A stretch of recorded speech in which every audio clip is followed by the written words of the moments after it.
Magic වනේ පුංචි යාළුවෝ. එක් ලස්සන උදෑසනක්. හරිත වනේ මැද දිය ඇල්ලක් ළඟ. මල් සුවඳත් පක්ෂීන්ගේ ගී හඬත් එක්ක ලස්සන දවසක් ආරම්භ වුණා.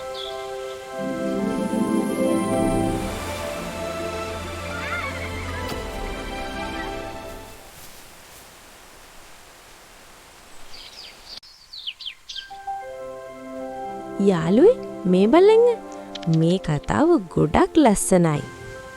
ඇත්තටමද? මටත් අහන්න ආසයි. එන්න අපි පොත කියවමු. කියමින් හෙමින් පොතේ පිට පෙරලන්න ගත්තා. ඒ වෙලාවේ පුංචි හාවෙක් පැන ආවා. ලේන් හාමි ගහක අත්තක් උඩ ඉඳන් ඉබී බැලුවා. අනේ මේ බලන්න අපි වටේට ලස්සන යාළුවෝ ගොඩක් ඉන්නවා. එන්න අපි මේ පොත කියවමු.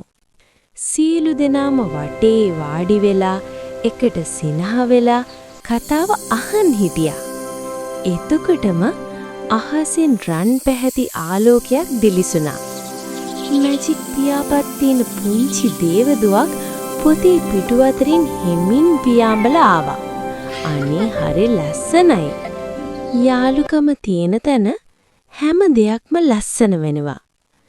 ලස්සන කොටි පැටියෙක් පෙරලෙන පිටු අතරින් පැන සෙල්ලම් කළා. අලි පැටියා ජලයේ හොඬ වැලින් නිස්සා. කොටි පැටියා වතුරේ ඉහි මෙහි දිව්වා.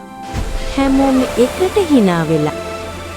හැමෝටම තේරුණා සැබෑ සතුට කියන්නේ යාළුකම, ආදරය, එකිනෙකා ළඟ තියෙන සෙනෙහස, සිනහව. හැමදාම හැම කෙනා එක්කම අපි යාළු වෙමු. එකින් අපිට පොත කියලා දුන්න ලස්සන කතාවක් යාළුවනේ.